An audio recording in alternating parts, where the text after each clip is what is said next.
सांख्य कारिका कक्षा 14।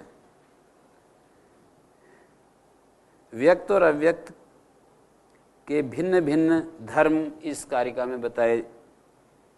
10वीं कारिका में हमने कल एक बार देखा था, उसी को दोबारा एक बार दोहरा देता हूं। हेतुमत, हेतुमत,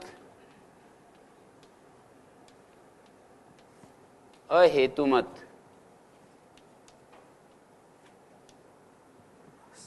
व्यक्तम, व्यक्तम के लिए ये वाली श्रेणी बता रहे हैं, और अव्यक्त, विपरीतम अव्यक्तम, इससे जो विपरीत है वो अव्यक्त है।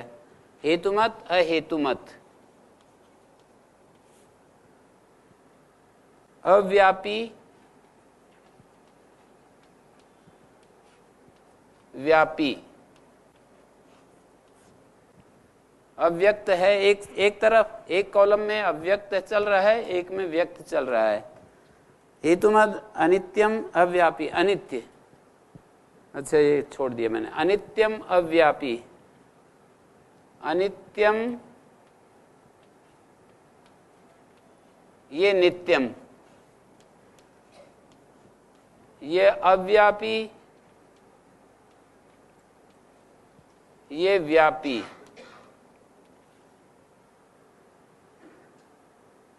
सक्रियम ये निष्क्रियम।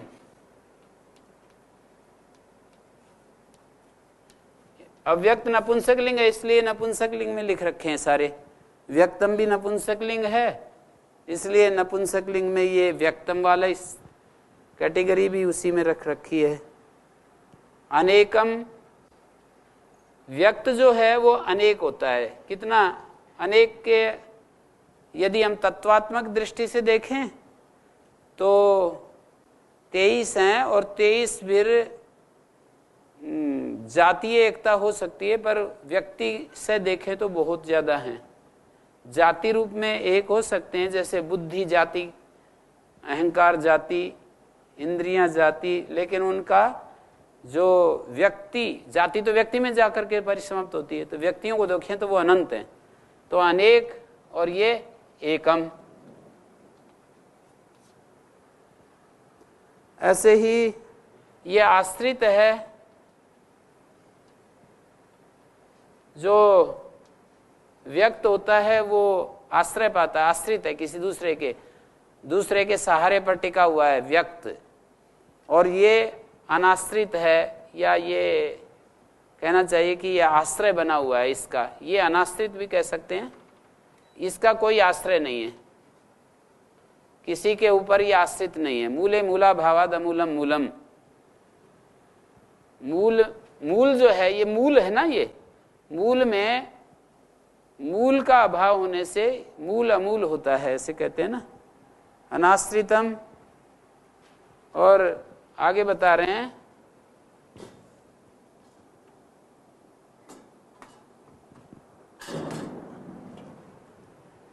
अनाश्रितम, ये लिंग है, ये अलिंग है।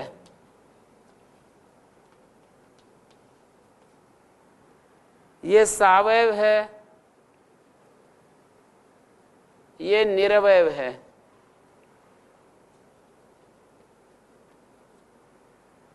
और ये परतंत्र है, इसको इन्होंने स्वतंत्र कह दिया। ये दृष्टि एक दृष्टि है। वैसे तो ये परम जिसको ईश्वर कहते हैं उसके अधीन है, पर एक दृष्टि से इसको देख रहे हैं कि ये अपना इसका स्वतंत्र अस्तित्व है।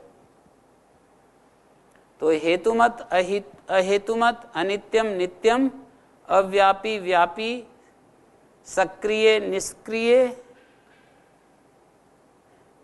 और अनेक एक, आश्रित अनाश्रित, ये जो है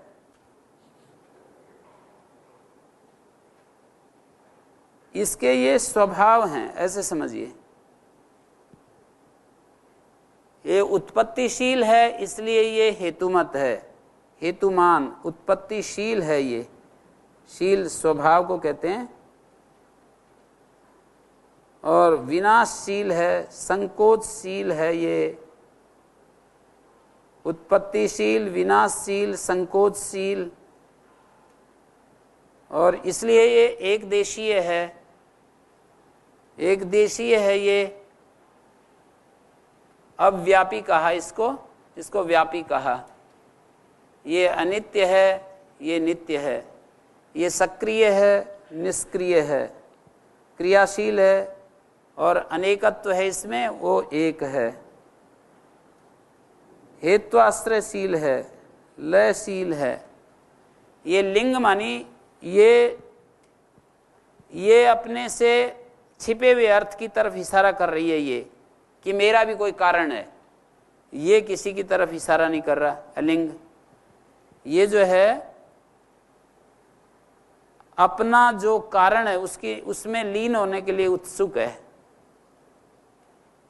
लयम गच्छति लिंगम या लीनम अर्थम गमयति लिंगम, जो लय को प्राप्त हो वो लिंग, या जो लीन अर्थ को दिखाए वो लिंग। तो ये लिंग है, ये सावयव है, कितने सारे अवयव घटक इसके दिखाई दे रहे हैं हमारे को। तत्व के अलावा फिर ये जो प्रकृति का जो विकसित रूप है जिसको हम दृश्य जगत कहते हैं, जगत, उसी प्रकृति, वो जो तत्वात्मक भूत है ना, पंच तन्मात्र और स्थूल भूत, उन्हीं से विकसित होकर के ये सारी जो सृष्टि है इस रूप में हमारे सामने अभिव्यक्त होती है। तो इसके अलग अलग घटक अवयव दिखाई देते हैं। ये परतंत्र है, इसके अधीन है, ये इसके अधीन है और वो स्वतंत्र है। ये व्यक्त और अव्यक्त के ये अलग अलग धर्म यहाँ पर दिखाए हैं।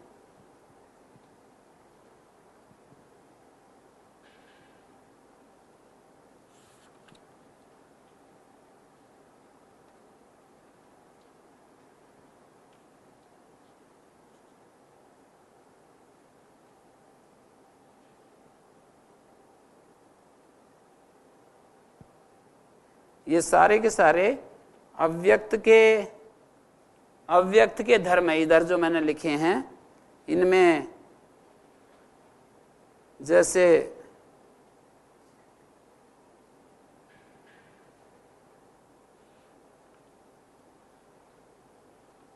सर्वगत है इसलिए निष्क्रिय है, व्यापी है इसलिए निष्क्रिय है।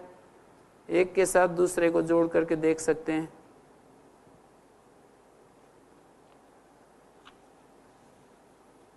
व्यक्त और अव्यक्त के कुछ समान धर्म भी हैं। अगली कारिका में 11वीं कारिका में ये तो था, इनमें वैधर्म, व्यक्त और अव्यक्त में ये वैधर्म था जो इस कारिका में 10वीं कारिका में दिखाया।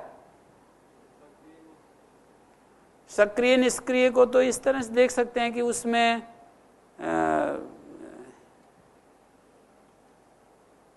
वो प्रकृति में कोई किसी प्रकार की इस तरह की क्रिया नहीं है, जैसे कि परिणाम रूप क्रिया। स्वरूप परिणाम तो कह सकते हैं, सत्व सत्व में बदलता रहता है, रजस रजस में बदलता रहता है, तमस तमस में बदलता रहता है, पर उसमें कोई बाह्य क्रिया जैसे कि इधर से उधर गति आगति नहीं है। और उसमें जो परिवर्तन होते हैं, जैसे हमारा वस्त्र एक हम बना करके रख देते हैं तो उसमें निरंतर परिणाम चलता रहता है, तो इस तरह का परिणाम नहीं है। परिणाम के साथ जुड़ी हुई है क्रिया। सक्रिय मानी परिणाम रहित है और इसमें परिणाम चल रहा है।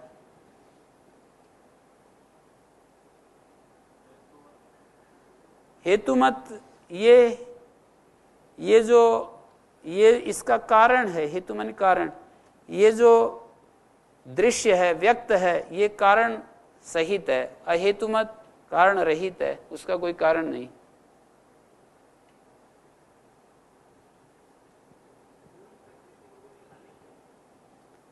हाँ, अलिंग इसलिए कहा ना कि ये अपने कोई छिपे हुए अर्थ की तरफ इशारा नहीं करती।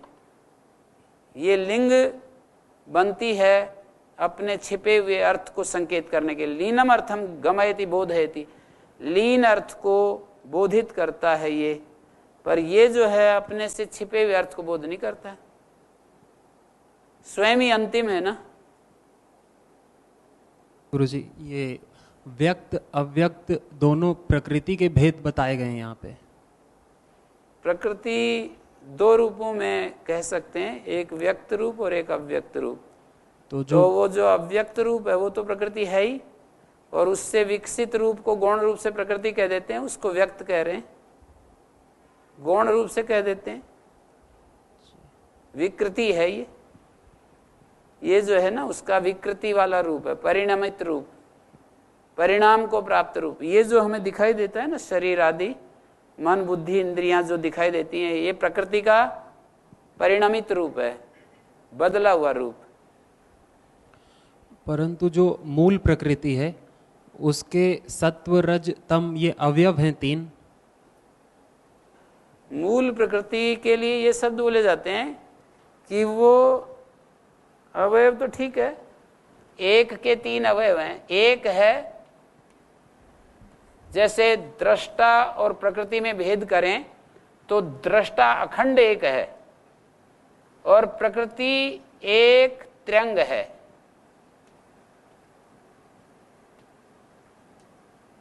जैसे कोई एक गाय के पेट में एक ओवम और स्पर्म जब दोनों मिल जाते हैं तो वो दोनों एक हो जाते हैं, पर एक होते हुए भी बहुत सारे अंग उसमें छिपे हुए हैं। वो एक हो गया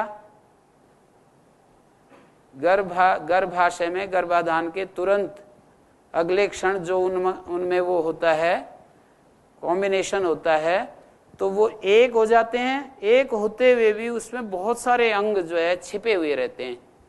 तो ऐसे ही एक दृष्टा और इस प्रकृति का जो एकत्व है, प्रकृति में ही एक है और दृष्टा भी एक एक है ना, अलग अलग। जो हमारा जो मूल आत्मा है वो एक एक अलग अलग है ना। तो इस एक में इस एक में क्या अंतर है?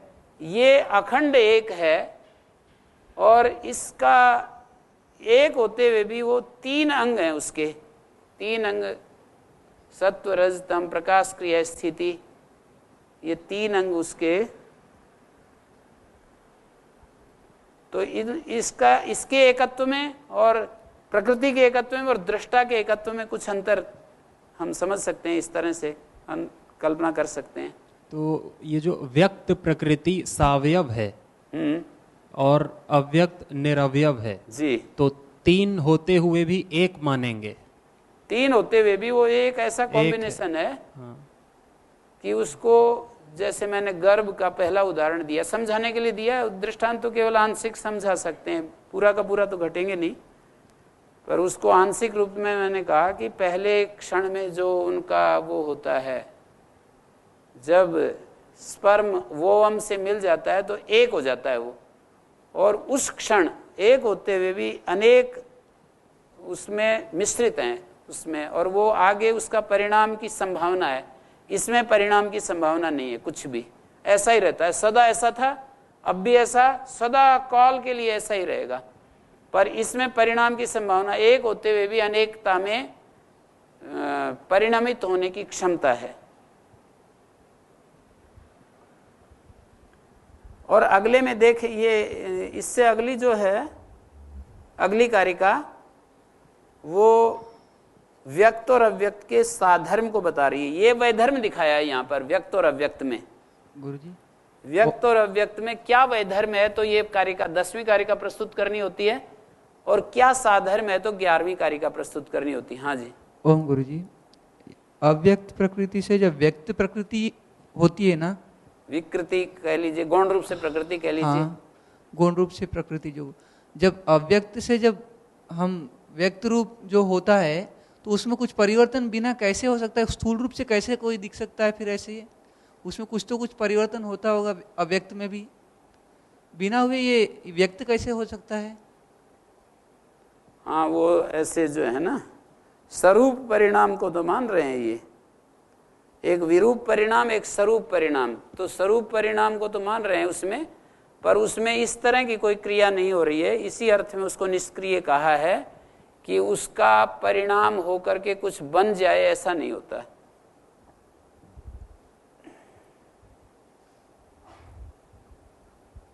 जैसे कुछ उसका कुछ तैयार हो जाए कुछ और, ऐसा नहीं होता।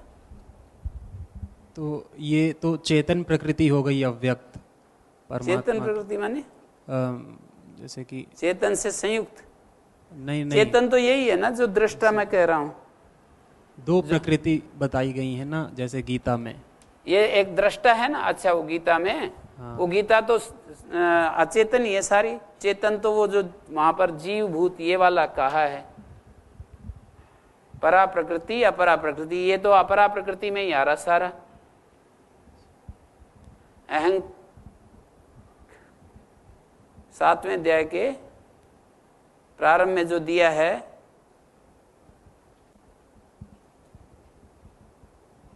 भूमिराप अनलो वायु खम मनोबुद्धिरेव च अहंकारा इतियम में भिन्ना प्रकृति अष्टधा अपरेयम इतस्त्वन्याम प्रकृति विद्धि में पराम जीव भूताम महाबाहो येदम धार्यते जगत। भूमिरापा नलो वायु खम मनोबुद्धिरेव च अहंकारा इतियम। तो ये तो सारा उस सूत्र में, तो उस श्लोक में तो ये जो है ना, ये अपरा प्रकृति का वर्णन है, और दृष्टा जो वहां कहा है वो जीव भूत एक अलग। तो ये जड़ प्रकृति के दो भेद हैं, व्यक्त और अव्यक्त। जी जी। और इन्हीं दोनों का जो कुछ मिश्रण वैधर्म है, कुछ है, इन्हीं दोनों का मिश्रण ये व्यक्त संसार है। जी जी। व्यक्त और अव्यक्त का, जी। इन दोनों के कार्य अलग अलग हैं। हाँ, पर ये इसके बिना कुछ नहीं हो रहा है। इसकी उपस्थिति के बिना, इस चैतन्य की उपस्थिति के बिना इसमें अभिव्यक्त होने की सामर्थ्य नहीं है। ये भी साथ में जुड़ी हुई बात है, क्योंकि अकेली यही कर ले तो फिर इसकी क्या आवश्यकता है। केवल आप ऐसे कहें कि व्यक्त अव्यक्त का ही सारा खेल ये है, तो फिर ये एक तरफ अलग हो जाता है, इसका कोई रोल ही नहीं बचता। तो ऐसे कहना चाहिए कि व्यक्त अव्यक्त और साथ में जो चेतन है उसके संबद्धता में ये सारा विश्व है। तो ये अव्यक्त के कुछ धर्म हमने देखे कि अव्यक्त में अहेतुमत्ता है, वो किसी का कार्य नहीं है। हेतुमत तो एक प्रकार से हेतु वाला होता है ना, कारण वाला। हेतुमान का अर्थ है कि कारण वाला।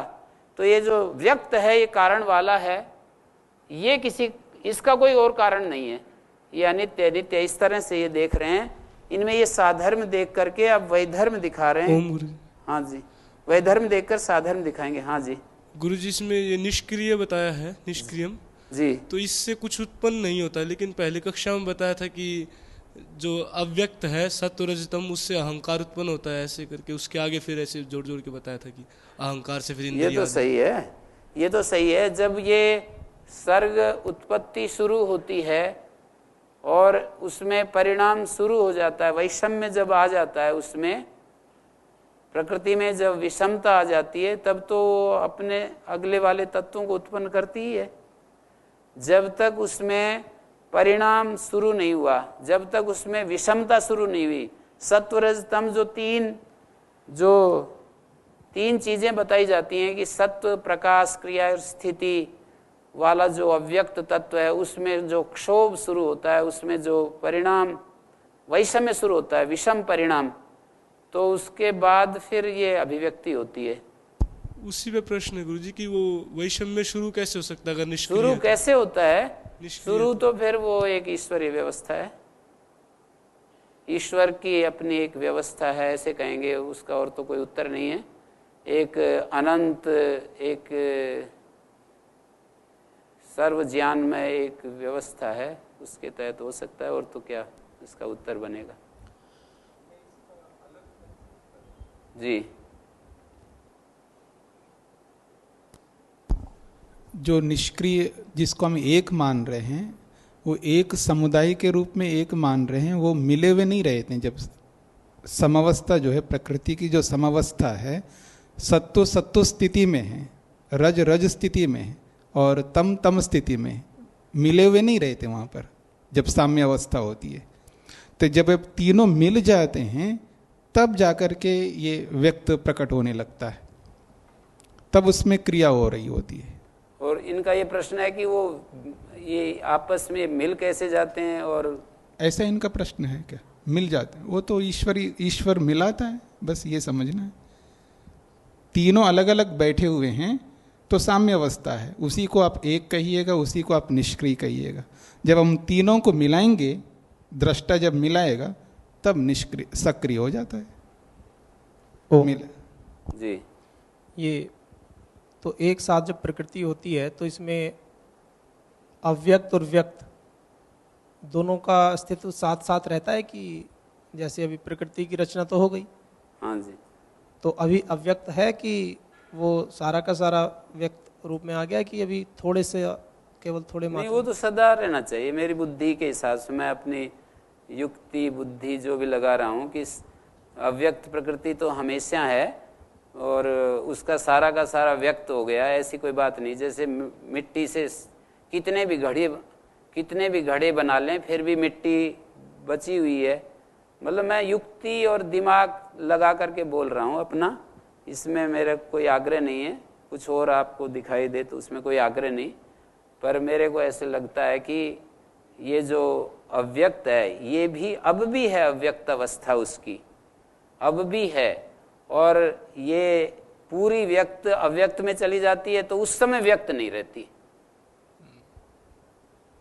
व्यक्त जब पूरा का पूरा अव्यक्त में चला गया तब व्यक्त नाम की कोई चीज नहीं, और अव्यक्त से जब ये व्यक्त हो गया तो इस अवस्था में भी अव्यक्त की सत्ता रहती है।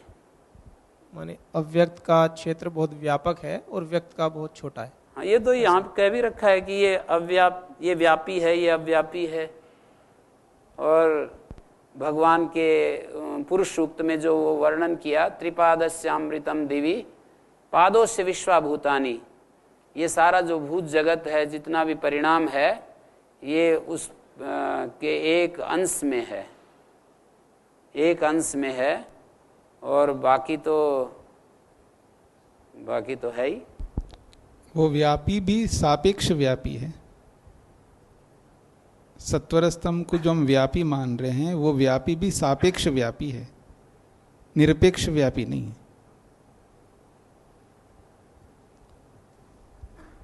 ओम गुरुजी जी, जैसे कहते हैं कि परमात्मा निर्गुण है, ऐसा बोला जाता है। क्या बोला जाता है? कि निर्गुण है, निर्गुण, उसका कोई गुण नहीं है, ऐसा बोला जाता है जी। और दूसरी तरफ कहा जाता है कि ज्ञान क्रिया और स्थिति तीनों गुण भी परमात्मा के हैं। ज्ञान क्रिया स्थिति जिससे संसार की रचना करता है, क्रिया परमात्मा के उन्हीं के आधार से तो करता है गुरुजी। फिर हाँ, आधार प्रकृतिगत है ज्ञान क्रिया स्थिति, और उसका प्राकट्य वहां से होता है उसके चेतना से। तो निर्गुण यदि मानेंगे उनको कि ज्ञान क्रिया स्थिति नहीं मानेंगे तो फिर क्रिया के बिना कैसे सृष्टि उत्पत्ति होगी? वो तो ठीक है, पर ये मान रहे हैं ना कि प्रकृति में तो है ही ये ज्ञान क्रिया स्थिति, प्रकृति में तो मान ही रहे हैं। और परमात्मा जहां जहां ये प्रकृति है वहां परमात्मा भी है। परमात्मा कहीं दूसरी जगह बैठा है और ये प्रकृति कहीं और है। जहां जहां चैतन्य है वहां वहां प्रकृति भी है। तो परमात्मा के पास गुण तो होना चाहिए गुरुजी उसको क्रियान्वित करने के लिए। क्या हो जाते हैं? यदि गुण नहीं होगा तो क्रियान्वित कैसे करेगा प्रकृति को? नहीं, वो उस अर्थ में तो आप यूं कह करके उसके परमात्मा क्या चीज है? परमात्मा तो एक चिन्मय तत्व है, और चिन्मय तत्व में क्या क्या हो सकता है? पूर्ण ज्ञान हो सकता है,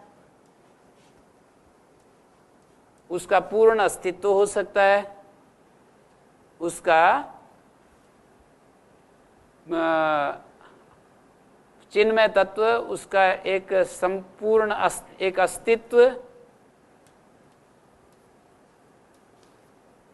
अस्तित्व और पूर्ण ज्ञान और दुख का अभाव कहो या पूर्ण आनंद,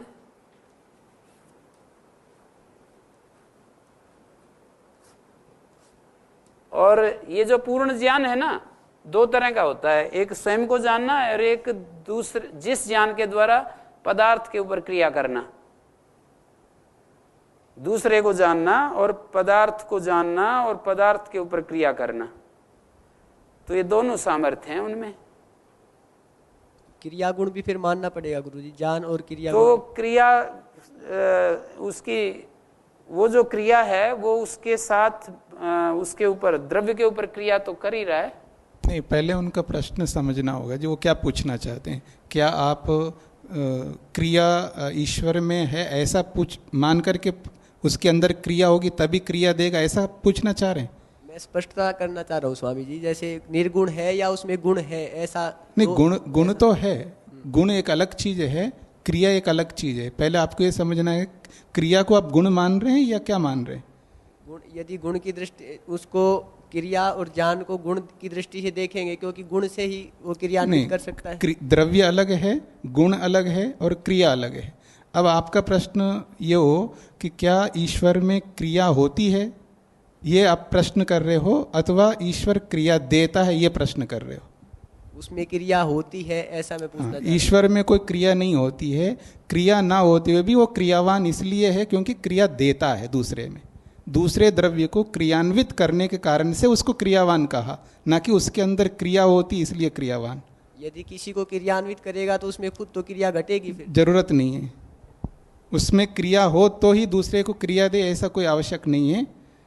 उसमें क्रिया ना होते हुए भी दूसरे को क्रियान्वित करता है।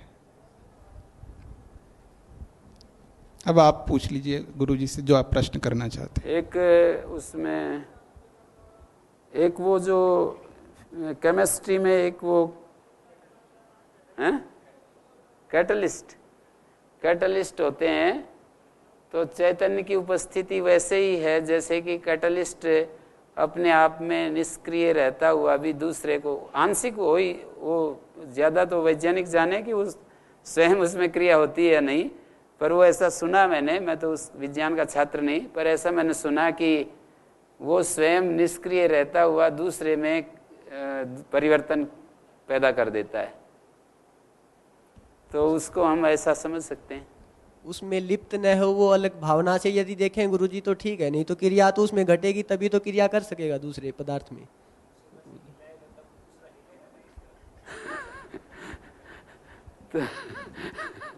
क्रिया दो प्रकार की है, देशांतर गमन क्रिया है अथवा स्वयं में परिवर्तन क्रिया है। कौन सी क्रिया मान रहे हैं आप ईश्वर में? एक तो देशांतर क्रिया है और एक स्वयं में परिवर्तन है। जैसे प्रकृति सेव फल है ना, उसमें अंदर परिवर्तन हो रहा है, एक तो वो है, और सेव फल को फेंको तो देशांतर क्रिया भी हो रही। तो कौन सी क्रिया आप मान करके प्रश्न कर रहे हो?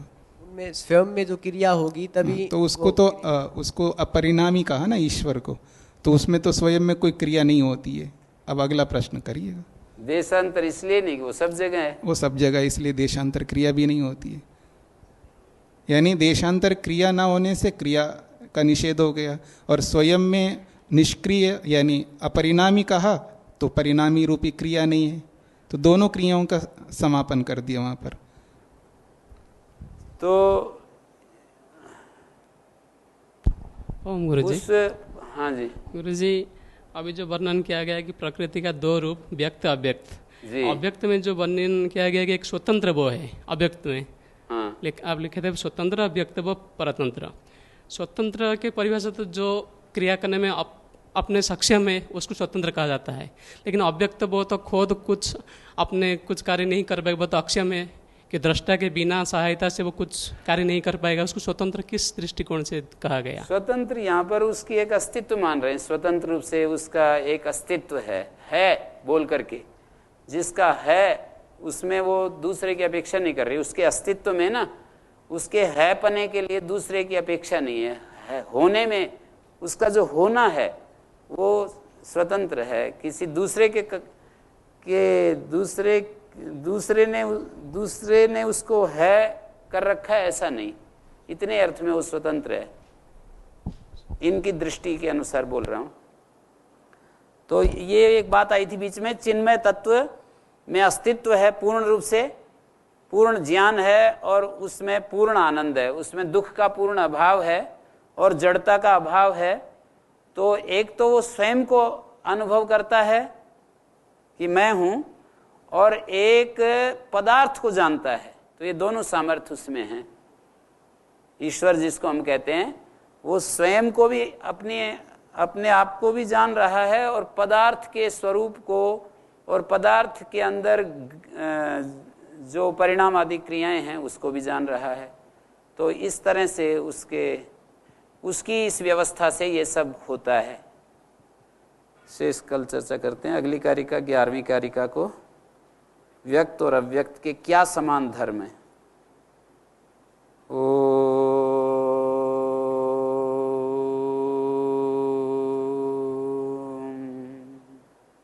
शांति शांति